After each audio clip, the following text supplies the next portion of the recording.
Hello viewers, আসসালামু আলাইকুম। Welcome to my new journey blog. এই মুহূর্তে আমি অবস্থান করছি সিলেট নগরীর হুমায়ুন রশিদ চত্বর বাস স্ট্যান্ডে।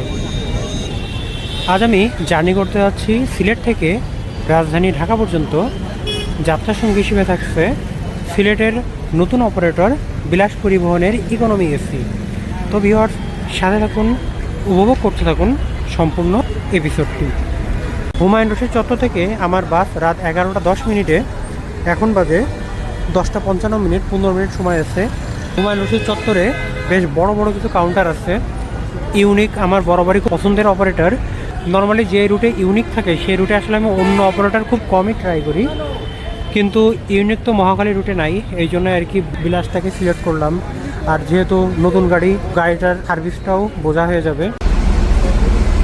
ঠিক রাত 11টা 30 মিনিটে আমাদের বাসটি সিলেটের হুমায়ুন রশিদ চত্বর থেকে রাজধানী ঢাকার মহাখালী বাস টার্মিনালের উদ্দেশ্যে যাত্রা শুরু করলো। আমাদের বাস চলতে থাকুক, সেই সাথে চলুন আমরা বিলাস পরিবহন নিয়ে কিছু তথ্য জেনে আসি। মূলত 5 আগস্ট 2024-এর আগে মহাখালী টার্মিনাল মানেই ছিল এনাখালী। সিলেট সহ সিলেট বিভাগের বিভিন্ন পকেট রুটে যাবার জন্য এনা ছাড়া বিকল্প কোনো অপশন ছিল না মহাখালী থেকে। যদিও সার্ভিস বেস্ট ছিল, কিন্তু 5 আগস্ট 2024-এর পর বাংলাদেশের প্রায় প্রতিটি রুটে অনেক পরিবর্তন আসে। যদিও মহাখালীতে পরিবর্তনের হাওয়াটা একটু বেশিই ছিল।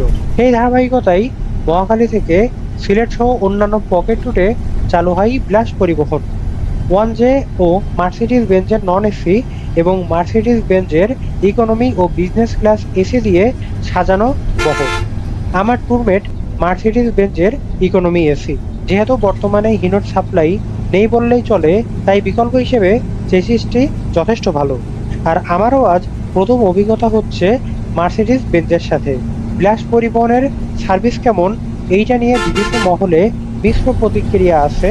তবে আমার কাছে সার্ভিসটি কেমন লেগেছে সেটি জার্নি শেষে অবশ্যই আপনাদেরকে জানাবো।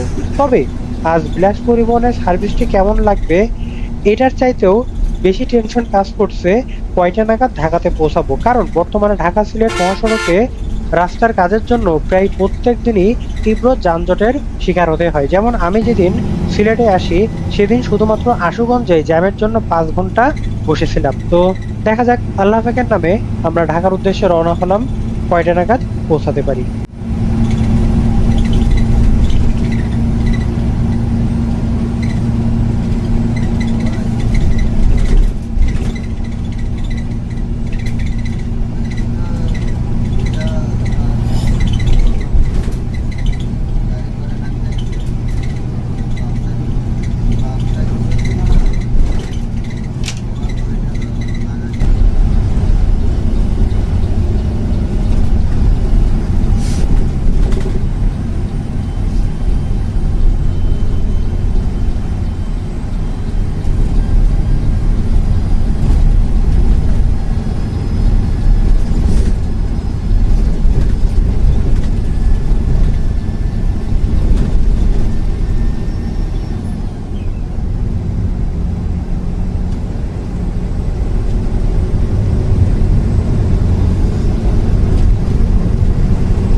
ঠিক রাত 3টা 15 মিনিটে আমরা পৌঁছে গেলাম হাইওয়ে ইন রেস্টুরেন্টে।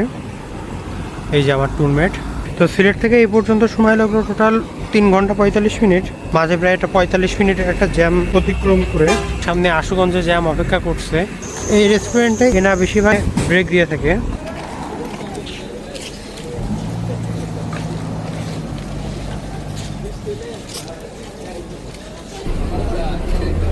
আমার ভ্রমণ সংক্রান্ত এই ইউটিউব চ্যানেলের পাশাপাশি আরেকটা ইউটিউব চ্যানেল আছে, যেখানে বাংলাদেশের বিভিন্ন টুরিস্ট স্পট সিরিজ আকারে পাবলিশ করি। আর সম্পূর্ণ ভ্রমণ গাইডলাইন দেবার চেষ্টা করি। মানে আপনারা কিভাবে যাবেন, কি দেখবেন, যদি আপনারা গো থ্রু করেন, আশা করি আপনাদের উপকারে আসবে। পাশাপাশি ২ টা ফেসবুক পেজ রয়েছে। লিঙ্কগুলা ডেসক্রিপশন বক্সে দিয়ে রাখবো।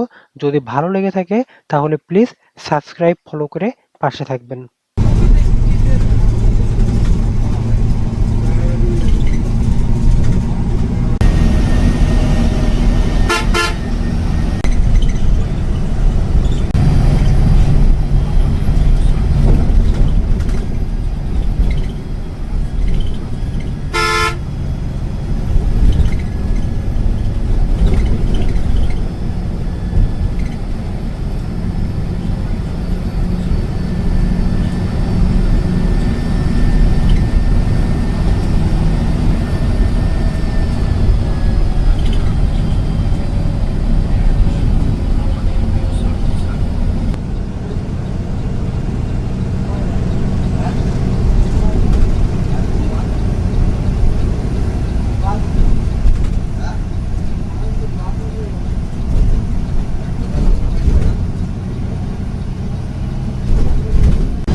বেশ ক্লান্ত থাকার জন্য আমার জার্নির অধিকাংশ সময়েই আমি ঘুমিয়ে কাটিয়েছি। হঠাৎ করেই ঘুম থেকে উঠেই দেখি আমি ঘোড়াশাল টঙ্গী হাইওয়েতে চলে আসছি। তেমন একটা জ্যামে পড়তে হয়নি। আমি তো একসময় মনে করছিলাম হয়তোবা সকাল ১১টার আগে পৌঁছাতে পারবো কিনা, অতিরিক্ত হিসেবে শায়েস্তাগঞ্জে জ্যামে পড়েছিলাম। তো আমাদের আজকের জার্নিতে গাড়ির বুকিং ছিল আনুমানিক ২৫টার মতো। তো শনিবার রাত হিসেবে আমি বলবো যে বুকিংটা মোটামুটি কম ছিল। সার্ভিসের কথা যদি বলি, সার্ভিস যথেষ্ট ভালো ছিল, কারণ একটাও সিঙ্গেল অতিরিক্ত যাত্রী গাড়িতে তোলা হয়নি। তবে একটা জিনিস আমি বলবো, আমাদের গাড়িতে যিনি গাইড হিসেবে ছিলেন ওনার বয়স ছিল প্রায় ৬০ থেকে ৬৫ বছরের মতো। তো আমি মনে করি যে আসলে একটা পরিবহন সেক্টরে, বিশেষ করে এসি গাড়িতে গাইড হিসেবে আসলে এত বয়স্ক একজনকে রাখাটা ঠিক হয়নি। তো এই বয়সেও কিন্তু আসলে দেখা যায় যে কাউন্টার সহ বিভিন্ন জায়গায় বিভিন্ন পোস্ট থাকে। তো আমি মনে করি পরিবহন কর্তৃপক্ষের উচিত ওনাকে সেই সব জায়গাতেই কাজে লাগানো। এছাড়া ওভারঅল সবকিছুই ভালো ছিল। আল্লাহ পাকের অশেষ রহমতে সকাল ৭টায় আমি মেরিডিয়ান বাস স্টপে নেমে যাই। আজ এখনই বিদায় নিচ্ছি। জার্নিটি আপনাদের কাছে কেমন লেগেছে অবশ্যই কমেন্ট করে জানাবেন। যদি ভালো লেগে থাকে তাহলে প্লিজ চ্যানেলটি সাবস্ক্রাইব করে পাশে থাকবেন। আর যদি কোনো ভুল আপনাদের চোখে বাঁধে তাহলে অবশ্যই কমেন্টে সেটি জানিয়ে দেবেন। দেখা হবে পরবর্তী এপিসোডে নতুন কোনো রুটে, নতুন কোনো ট্রান্সপোর্টের সাথে। সেই পর্যন্ত আপনারা সবাই সুস্থ থাকুন, ভালো থাকুন। আল্লাহ হাফেজ।